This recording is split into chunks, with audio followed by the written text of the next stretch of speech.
special delivery. Friendly paratroopers jumping in.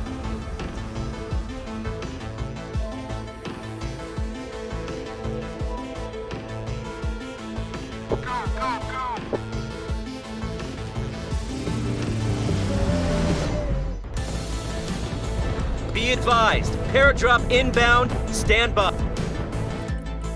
You wanna play rough? Say hello to my little friend!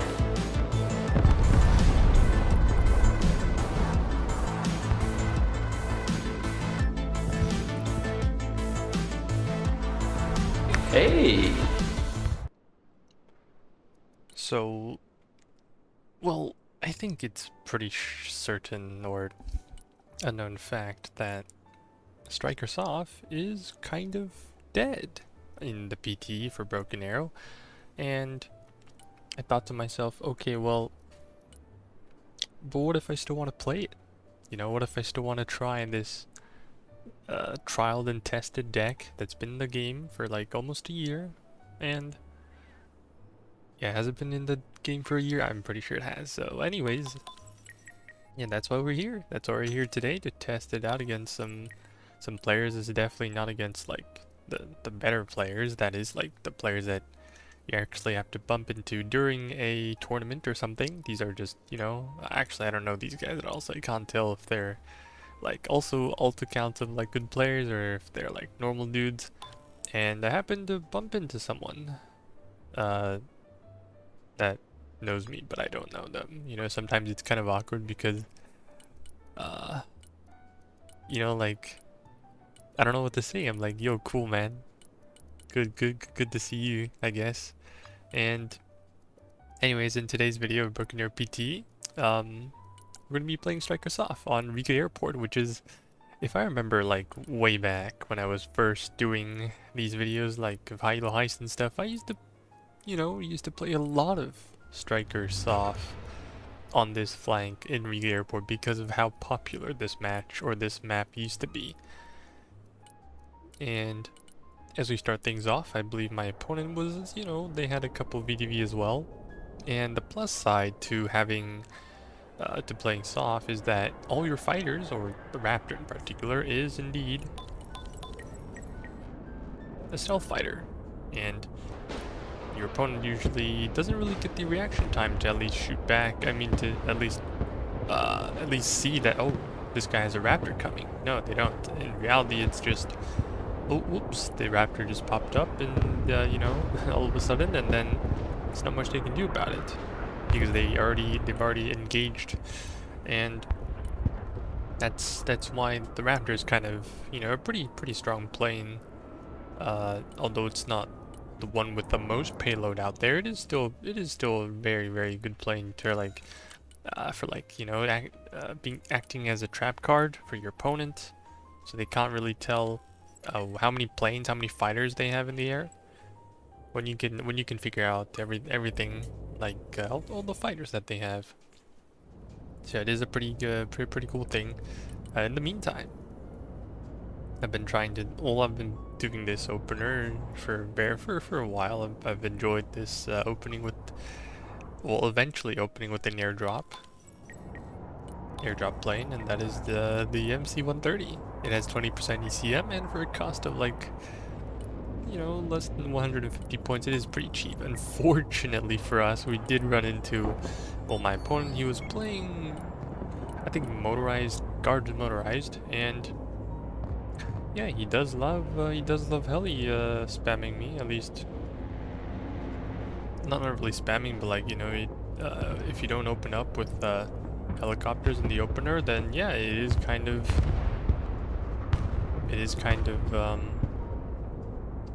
you know, you can kind of disrupt your opponent's opener. Well, the fighters also didn't make it easier for me. I wanted to drop into these forests over here, but that's fine. I mean, I'll just, you know, walk my way there after losing my war pit. Also a bit unfortunate, to be honest. But considering that my opponent did open up with a lot of helicopters, then yeah, maybe it's not that bad, because if he has a bunch of helicopters, that also means that he doesn't have much ground. Or at least not too many, not like 2 T-15s and stuff, which people should be scared about nowadays in Broken Arrow, because you know they buffed the thing, and the T15, that is, it's not really that dominant anymore, because people, you know, tanks work now. Tanks deal more damage to these bad boys. And oh well, there's our opponent stuff. See how it goes. I kind of do want to go for that Otodnik, but I'm not very sure because they are quite healthy. I mean, one of them is quite healthy. I still need to figure out how to take out the other one. That was an SMT, a motorized MiG-29 SMT. This is the new meta. This is the new meta plane for Russia, where they use 4 thermobaric weapons, and apparently my killers were spotted. But anyways, as you can see here, the immediately one-shot my killer egg, so they aren't very, you know, they aren't that good when it comes to fighting helicopters anymore. I did still manage to trade 1 helicopter, which is good, which is still good. It's just less likely to happen. I mean, less likely to result in like engagements where 2 killer eggs kills 2 Mi-28s. It's kind of weird, you know. But on the other hand, if you look at the health bar for Russian drones, they actually, you know, Russian drones actually have more health than that of a killer egg, which is quite interesting. Quite interesting. You actually wouldn't expect that, but you know, we live in a world where this exists, because the killer egg is a unit where it doesn't really care too much about, for example, how much like your opponent never sees it coming. That's the problem with it. People don't like it that way. Oh, we actually the boomerang manages to go away. In the meantime, someone did call for seed, and I also need to get my capture points back. That is 16 Spetsnaz crews though, which, if you think about it, it is quite scary. It is quite scary. So I'm gonna have to quickly smoke my oh, that is a lot of bombs though. Very big bombas coming out from my ally. If it weren't for him, I wouldn't have known what else to do here. Obviously, I did have my own fighting falcons. They cost 255 points. They do have ECM, although I think ECM isn't that good anymore, because ultimately the planes, you know, if even F-35s get shot down, then what am I expecting F-16 to do? You know, it's not that great, is it? So as you can see here, the this is the MGS. This is the Striker MGS. Even on live patch, the MGS has always been capable of taking out boomerangs in 2 shots. Oh, that was another SMT. Only managed to take out one of our RC squads, and I called in my Raptor a bit too late here. As you can see, like my opponent just used both his SMTs. They're probably gonna get back or come back in about 5 minutes or so, let's say, and calling my Raptor out now isn't really gonna help much. So like sometimes you know, like this is the I used to be very engaged, or like have a lot of playtime in a game called World of Warships, and it's a ship about a bunch of it's a game about a bunch of ships, and from like World War I and World War II, maybe a bit post-war, but mostly just World War II. And a common armament back then was a torpedo, and you did have this high, like this thing, this consumable, or like this ability on ships where you could use them to look for torpedoes, which, you know, they are pretty scary. If a torpedo bumps into you, you're basically dead, at least for destroyers.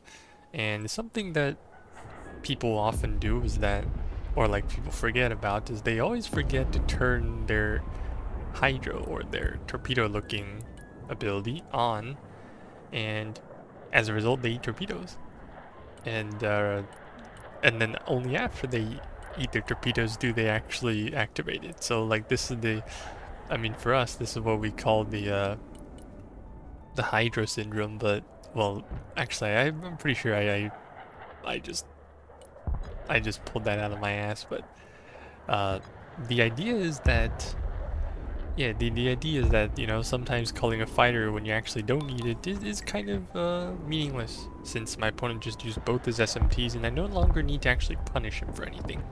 Like, he's used both of his SMTs. What I'm gonna do, all I'm gonna do is maybe I'll intercept something else, you know. Maybe I'll intercept something else like this, make 35.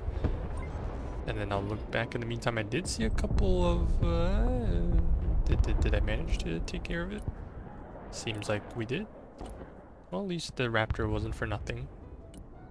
In the meantime, we also spotted a Diversanti trying to crawl his way into the bush over there.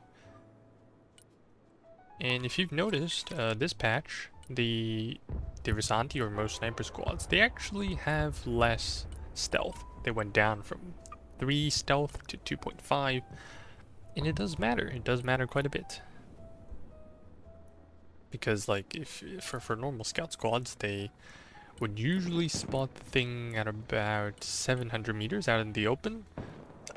And if they were like on live patch, like when they had 3 stealth, it would be something like 500 and like less than 600 meters. So yeah, like it certainly does kind of matter, I guess, in some sense. Meanwhile, this is our first Terminator that we're gonna have to be dealing with in this game. As you can see here, we are trying to use the precision strike of the F-35A as this guy somehow manages to just stand still right where I was about to bomb. That actually did get quite lucky there. If he did move for like a little while, I mean if he kept moving for a little while longer, then I definitely don't think that the bombs would have gotten the kill. In the meantime, Mr. Out of Sight is being very helpful with coordinating artillery and, I mean, like, at least, you know, communicating. Honestly, I never typed him that much during the match. Mainly because I was, well, you could say I'm an introvert. Maybe I'm not an introvert, but in reality, all I'm saying is that I was busy microing, okay? I was busy microing. It's just that simple. In the meantime, it's my opponent's Nick. He's trying to... Oh, where's my aim9 going? Oh, there's another one into the ground. Finally, the last one also into the ground. What about the next one? Oh, he's trying, you know, he's putting the effort in. Well, I guess the MI, the helicopter does eventually get away. And yeah, that was a pretty nice kill with our not our Diversanti, our Green Berets right there. That is a standoff Green Beret, which does have a hidden grenade launcher. Oh, that side shot, that did 8.5 damage through the side. Unfortunately, he is angled right now, so all we can do is just, you know, keep throwing shots and then heat panic him if we can. That is still a T90 though. But as you can see right there, the effect of a side shot from the MGS is still pretty scary. So he's still angled to us again, but you know, well, that was most likely desync. As you can see, the shell, even though it hit the building in front of me, it still went through the building, and that's kind of something that I've been forced to deal with recently. Every time I try to do something risky, because I live on the other side of the world, or like the server, it's kind of far away from where I live, so you know, it still comes through. So sometimes, like when I try to dodge an ATGM, even though I smoke, I'm pretty sure it's happened for everyone really. It's nothing to actually be too vocal about. Like, you just get used to it. Unluck, as we say. I love the unluck. And in the meantime, our war pig is doing a pretty decent job at resupplying my RC in the front line, so I actually don't need to pull it back to a supply point.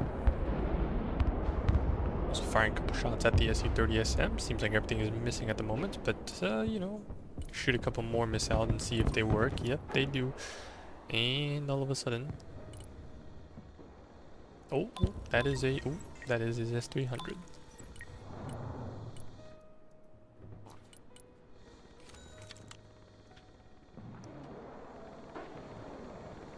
He's going for the war pig. No, war pig. War pig. dodge, he dodged. Nice. And the javelin. Not sure if the javelin connected. It did not. We'll see if this one works out. The javelin also does manage to fire from the striker RB. Goes right into the top armor of the Terminator. So right now the Terminator is, you know, pretty much almost, you know, destroyed. We're just gonna stall it out for a while. Our opponent is kind of trying to build his army up with a bunch of expensive tanks and units. Like, you know, he tried using Spetsnaz Grooves. Yeah, I did get some boyfriend support, I'll be honest here. But then everything he's buying right now is like expensive tanks, and for me, even though I don't really have anything to deal with his expensive tanks, I did notice something, and that would be the fact that he doesn't seem to have any SHORAD, or at least for now. And what I'm gonna do is I'm just going to fly my F-35 around, hopefully put it on hold fire, and also hopefully my Comanche doesn't run into my opponent's Ohotnik, but it seems like I do. It happened a bit too late for that. The Hellfire does manage to destroy the Terminator at the cost of my own Comanche. Probably not the best thing to happen. In the meantime, do you see my opponent's, a couple of units of his are trying to retreat. That one took a Maverick, the other probably took some artillery fire. We're just going to try to finish that one off, or those bad boys off, with the F-35's 2,000 pound JDAM. And in fact they do. Both of them do manage to take out these units, so pretty good trade, I'd say. We haven't really lost any F-35s yet. However, in the meantime, the helicopter is turning into a bit of an annoying unit until it decided to commit a bit too far into our what is that thing called again? Our MML Stinger. Actually, it's not a Stinger. It shoots Sidewinders. And if you remember, also here, like I noticed, my F-35 was flaring, so I looked back and I was like, huh, why are you flaring? Is it because there's something in our backline? That must be the case, so I'm just gonna drop some units here and see what happens.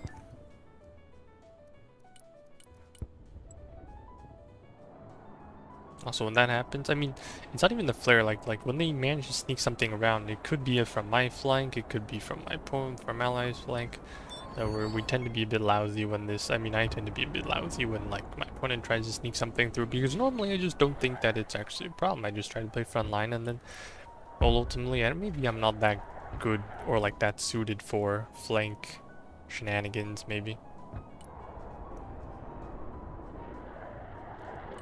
But as of now, we do seem to have control over the entire flank against my opponent. And right now, this is where the income is starting to kick in. As you can see, I do seem to have a bunch of units here. A bunch of units. I mean, I have a Raptor, right? I have like AA, both short and long range AA, SAMs, infantry, vehicles, helicopters. Like it's a pretty decent army. Oh, finally you bought a Tor. Okay, cool. And then right now we're trying to, like as you can see here, it is a plenty amount of units. And this is this point in time where we would have the income. Like this is the, I don't know what it's actually called. Like people call it the MBK income. I think it's like some kind of dynamic-ish income where, oh, I think I got down by the Tor there. And we try to build our army to a total value of like 20, is it 1,500 or 2,500 points? Or like a quarter of our deck's total value. Like this is a proper functioning army. Like this is as big as it normally gets, normally. And then you're good to like go out and fight your opponent. The income helps us achieve this by giving us more income. Like right now, I probably have 1,500 points worth of units on the field, but I'm still getting an income of 200. So, but until I build my income, or like my army, back to 2,500, my income would still be pretty good at a solid 200, or at least 200. And it's not going to change. It's not going to change for a while. In the meantime, my opponent, since let's just say that he only has a tour and the recon vehicle over there that probably just got destroyed. I didn't check. He has an income of 300. So he's able to pump out maybe a couple more units than I can. Like, you know, like an extra, I don't know, an extra T90 per 3 minutes. And yeah, that makes sense. You know, that does totally, that does make a lot of sense. And but still, like, I don't think it's really unfair. Like, this is the mechanic for people to, like, at least get back into the game. As you can see here, this guy has practically nothing right now. Just destroyed more of his reinforcements until, oh no, there's some BMOTs right there. Oh god. Javelin's actually putting in work. I do like my javelins. Do you guys like javelins? Oh, okay, well that is a Kurganets. Just gonna smoke right there. Because it's, you know, I'm not even gonna bother engaging that guy at this range. Or like, you know, especially when my turret is turned the other way. If your turret is, like, let's say this is your vehicle, right? It's gonna duck into this small ditch right here because I know that I'm not gonna survive. That's also another T90. So if your turret is facing this way, and you need to, your opponent is, you know, here. If you're running away from your opponent, you'll always aim slower because how your turret is, you know, because of how, like, your turret's always facing forward, it needs to turn around, right? It needs time.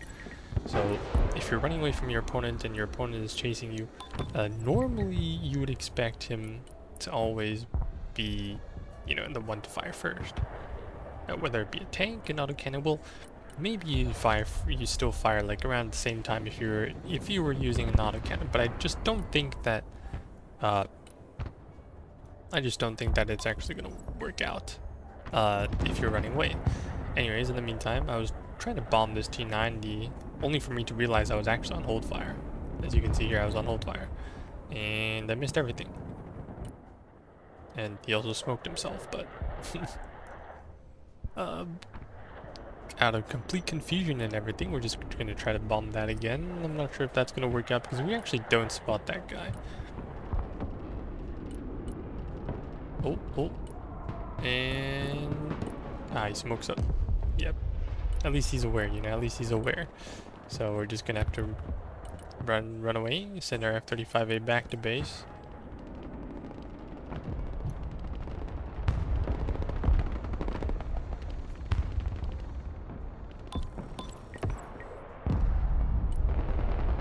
My embassy is kind of, you know, taking a small break over there in that tree line. Not sure what's happening at the moment.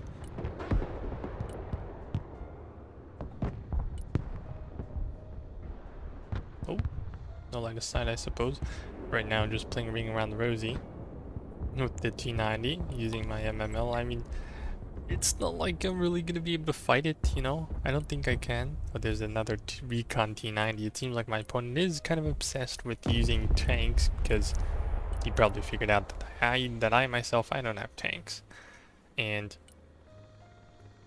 having to deal with these guys, I mean, like, tanks, it's probably not gonna be too easy because, I mean, I still have this thing called a... Oh, just gonna pop up radar really quick. Also firing my Stinger, there was kind of a mistake because I spotted the Mi-28 right after I fired my Stinger. So as a result, also same with my M9. So he did manage to spot it, and as a result, I lost both of my SHORAD units over there in the front line, a bit too far away from where my opponent or like where my front line could support them. In the meantime, my Javelin, my Strike RV is kind of caught in a weird position. It shouldn't even be here in the first place. I was gonna resupply it back home. But I guess, yeah, I definitely do need some SHORAD. Oh. And then I think I also eat a Cornet salvo here from the B-15.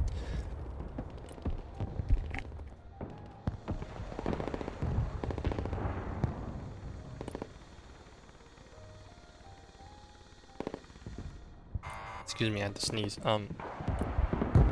Anyways, in the meantime, Yeah, so the SSO is now a pretty strong unit for, let's just say for motorized. I think motorized is pretty strong in general, and you can boil it down to like a couple of reasons.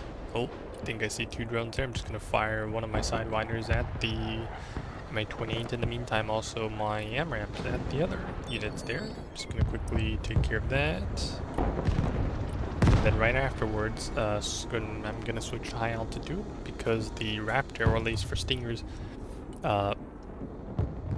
even after being fired upon, the Stingers, or like the Igloos, they don't really, they have a tough time trying to track aircraft in high altitude because when they're like SHORAD, you know, they only have to fly in a like in one direction. They don't have to fire upwards, so once they have to fire upwards, they have to travel more, and that's kind of where the Stinger loses its value as a SHORAD. Also, in the meantime, I did, my opponent is receiving a bit of boyfriend support, and since I just lost my SHORAD, so it's definitely not working out for me here. I also lose my Comanche, it seems. Oh, it's painful. Oh, worst part of everything, I was so close to taking out the T90, but I just wasn't. Because my optics and also my AMRAC got damaged from the, or this purple guy's helicopters. I had to call in a bunch of emergency AA helicopters just to save my ass, but maybe it's not necessary anymore. Oh, okay, that guy got kind of lucky.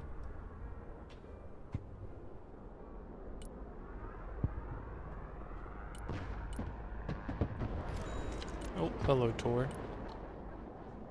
And all of a sudden, I have nothing. I have no front line. I have no back line. Well, I have like, you know, a pack still and my SHORAD finally arriving on the field, but it is a bit too late. And that's what's so... You can say that's what's so punishing about playing on a flank. Because once you lose one key unit that you might have been using, like to defend your own flank, it's over. And you don't want that. But you know, helicopters are a pretty good unit for backup when something goes wrong, and as you can see the Comanche here does manage to take out the, well, at least critically damage a T90, the Recon T90 at least. And then we also take out the T90 that we couldn't take out earlier using the Striker MGS. And the RD also comes in clutch. Teamwork makes the dream work, I suppose. Not bad from the artillery callouts. The Panzerhaubitze, actually pretty nice. So right now I've noticed that, okay, maybe I get heli abused. Maybe I should bring more SHORAD. And, oh, it's a Kurganets. Run away! He's definitely got infantry in it. We just don't know what it is. And back to the motorized topic. The motorized infantry has a pretty strong ground presence because they have SSO, they have Spetsnaz GRU, all of whom you can carry them inside the Striker. All of them. And for, like, you know, for the only thing that can kind of match it is probably, at least for CQC infantry's Sadukai, or like Zadukai, I don't know how to pronounce it. And it's in Baltic Battalion. In the DLC, it's free, by the way, guys. I hope you guys have watched my videos. It's free for everyone. Oh, and then, and yeah, so like that's kind of the idea. Oh, that is a Ohotnik. Oh, I'm just gonna, yeah, as you can see here, the killers are actually putting a lot of work in, since they are, the DAP is the one taking, the fire from my opponent's helicopters. So if you remember correctly, or like just a reminder, the DAP only has 2,000 optics, and my opponent's helicopters, usually Russian ones, have 2,400. So Yeah, I mean, this is just ground optics, but it roughly translates to 2200 up in like low altitude and like 2500 in low altitude. But anyways, like as you can see, the bottom number is bigger than the big the upper one, and the one that the DAP has. So you don't really need map for this. So, but anyways, what I'm saying is the DAP always gets spotted later by your opponent's helicopters, and if you can use killer eggs to kind of set up an ambush right behind the DAP, like as the DAP is trying to shoot between, I mean the killer egg shoots like gets spotted right after your opponent shoots, then you can probably squeeze out a couple extra stingers, maybe an extra stinger, before they can, you know, trade back at you. And I think instead of using killer eggs as your only source of AA, the DAP is probably playing a role where it's going to act as, you know, the front, you know, the tank for the killer eggs in the back that are actually the main DPS. I mean, it's kind of a funny way to say it, and you definitely could have done this previously, but I think since killer eggs were just so cost effective back then, now that they actually got nerfed, maybe a bit too hard, but well, you know, it's just, you know, it's part of the process of balancing stuff. Oh, there is something in my my supplies that I just placed down. Meanwhile, seems like my STT are losing to a Spetsnaz Guru running right at them. Yeah, losing pretty hard, in fact. And that's something I don't get about the Spetsnaz Guru. They are, huh? Oh, okay, they died to ATGM. I think the Spetsnaz Guru, they are in itself, you know, like the strongest AT team in the game. A strong CQC infantry, and they also have 10 armor. Obviously the price definitely makes up. I mean, 120 if you only use it for AT. Yeah, it's definitely strong. You know, it does get quite annoying sometimes. We obviously do have, okay, that tour was right there, and I couldn't find it with my previous, with my Comanche earlier. It's kind of funny. So my front line is kind of in, you know, in a bit of a mess right now. I'm gonna fire a second shot at that. Oh, the S300 nicks me. Okay, and I lost the I lost the F-35 because I wanted to shoot an AMRAAM, and my seed missile wasn't actually there. Probably should have activated it. I shouldn't have deactivated it in the first place. It was a bad idea. Yeah, the Spetsnaz Guru is kind of the squad where you really wish that you could just kill it, or it's, you know, just too much of a problem. If someone ever lets it, you know, if someone ever lets it through, and it's I think I know that I've mentioned it once already in the last video, but I haven't really been able to at least finish the video, or at least, you know, I need to write a script for it because I think it's a really cool event, and that is the recent Broken Arrow PTE tournament. Today is actually the finals of the event, where, like, you know, like the final match, you know, like against the best team versus the second best team is gonna occur. We just don't know who's the best team and the second best team, but yeah, that's the idea. That's the idea, and yeah, I played in a couple matches, just 2, and in one of those matches, in one of those 2 matches, Spetsnaz Guru was a big problem, and I just, you know, I have a grudge with Spetsnaz Guru nowadays. I don't know, man. It's such a, I got the beef.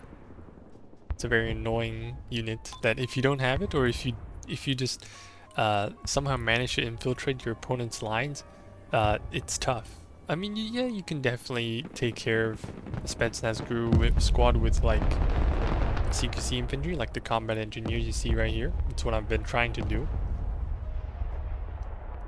But in other like concurrences, if you ever try to use a vehicle, like vehicles are just not gonna work against that thing, man. All of your US tanks are probably gonna die to it. They get ambushed fairly easily. It could 3-shot a Booker, maybe 2, at least without APS. And Yeah, a lot of factors involved with the Spetsnaz crew that makes it so powerful. The Ranger RC is, well, they definitely have a CQC configuration, but if you look at their stats or like their price, you kind of need 2 squads to make them that effective, and they still, you know, they only have 300 meters of range with that AT4, so they can't be that universal in some sense. In the meantime, our Fighting Falcon just gonna come in and try to bomb the, you know, the double SSO that is quite scary, to no success here, and that's kind of the thing. That's kind of the thing about the MiG-29 SMT and the Fighting Falcon, because the Fighting Falcon, it's still a great plane. Don't get me wrong. I mean, you know, it still has a bunch of snake guys that can help a lot against opponents, opposing infantry and that kind of stuff. However, yes, everything before the but doesn't really count. Let's just be honest here. The thermobaric warheads on the SMT, each of them deals 75 damage. 75, yes, that is correct. Amigos, 75. And a 2,000-pound bomb, whether it be a smart one or like a dumb one, it deals 56. And that is definitely pretty low if you think about it. So anyways, my opponent all of a sudden, I don't really know how he managed to get all these T-90s out at the same time. Also, that plane somehow mixed it out. The Tu-122. Oh, wait, Tu-22, excuse me. But I clearly don't have the units to deal with his armored units. Oh! He missed! He missed my Pack 3, thank God. In the meantime, my triple trooper squad is now in action. Gonna help me against this T-90 that's trying to run through me inside of a inside this big tree line. Trying to use my forces to at least trade back. That is two recon T-90s. If only I had my Comanche right now, probably would have helped a lot. And as you can see right here, this is the ideal engagement that you want to use your combat engineers or CQC infantry for. At least, you know, like as good as the Spetsnaz crew are against vehicles, their only weakness is probably CQC infantry. Because, you know, what if they have AA, right? What if they have AA? What if they have... You really can't, you know, you never know, you never know. But yeah, so this is kind of the state of playing. I guess, you know, maybe this is what playing against Russia is like nowadays. Some of my friends, or at least streamers from the Broken Arrow community, have told me that the at least, you know, even on live, they have been playing against Russia like around the 22. I don't know how that missed, by the way. Again, this guy, oh, he does have a you know, aiming critical. But anyways, what was I talking about again? I forgot. Oh, okay, there goes my Booker. Yep, instantly deleted by a tank and the Spetsnaz grew. But yeah, like, I think I was talking about... What was I talking about? I actually don't remember.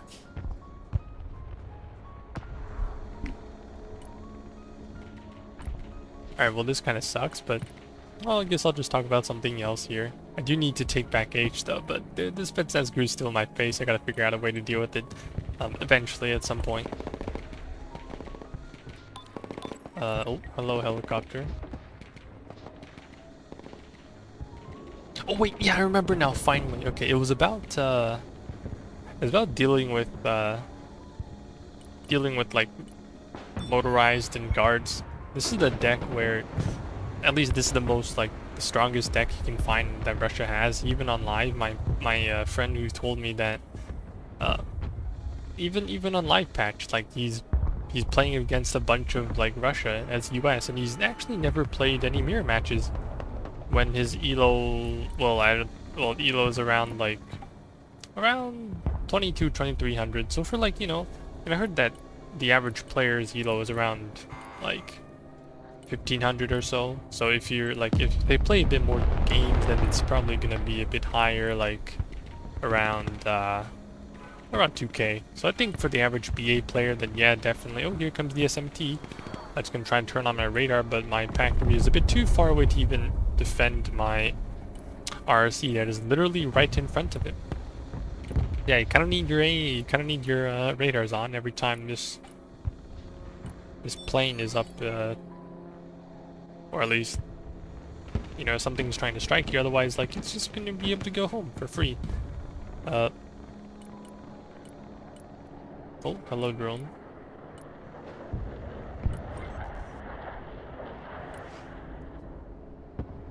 Yeah, it just feels like you need a lot more tools to deal with, like, armor, as US. Like, Maws would kind of make sense, even though infantry aren't the best. Oh, did that just rhyme? Oh, did not expect to say that. But anyways, Bookers, I still have one Booker in my deck, but I just don't feel like it's that great anymore. Like, as you can see earlier, it just took like full damage from a T90.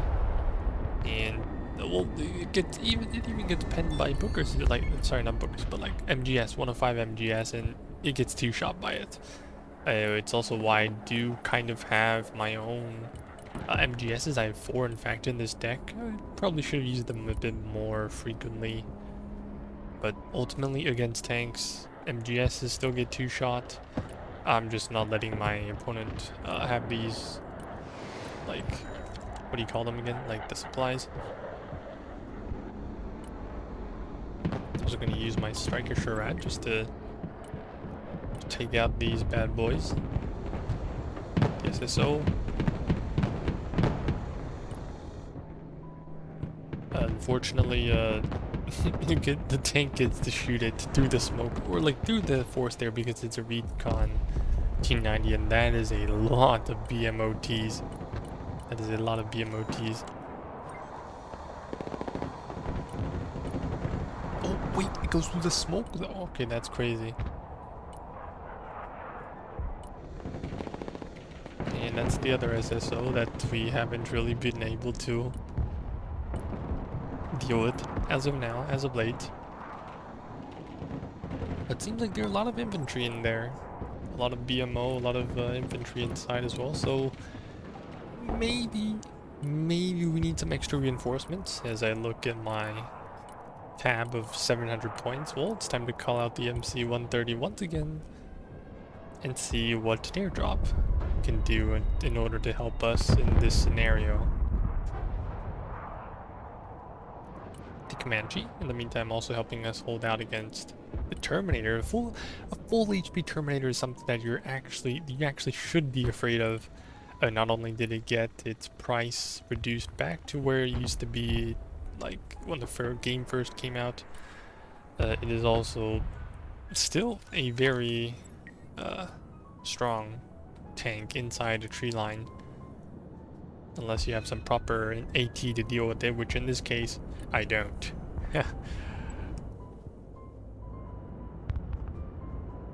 Well, to be honest, I think the Terminator, well, only the base price got reverted. The upgrades are still the same price, like 40 points for the grenade launcher, and then oh, here comes the airdrop, and they're off. You know, shocked, but definitely not panicked. Now all of a sudden, 2 Delta squads sitting together, along with a couple Ranger squads and their trusty Raws. They deal some serious damage to these Sturmoviki and the BMOTs. Striker Dragoons also in the back, trying to get some side shots onto these T-72 holes that actually pose no true threat to any of the vehicles here. In the meantime, the last SSO squad that did take a bit of a blast from the previous Fighting Falcon Snake Eye strike is kind of, you know, out of steam. So ultimately, we do manage to clear out this force of, you know, these dudes. with a bit of a fancy airdrop. And the last remaining reinforcements are on, you know, kind of on the other side right now. They've kind of figured out that, okay, maybe let's not push this tree line again. You know, what if we get airdropped again, huh? And we should probably just go for the cap in this case. So, you know, for now we've pretty much secured the at least this tree line. It looks pretty packed, full of our units. And all that we gotta do is to defend the H point in the last, you know, a minute and 40 seconds or so maybe. The Raws is actually, you know, even though it's not a Moz team, it doesn't cost 100 points. With 70 points, it's still a pretty reliable AT team. Because whenever you happen to be able to, like, jump scare your opponent with, like, the occasional side shot, then yeah, it is pretty nice.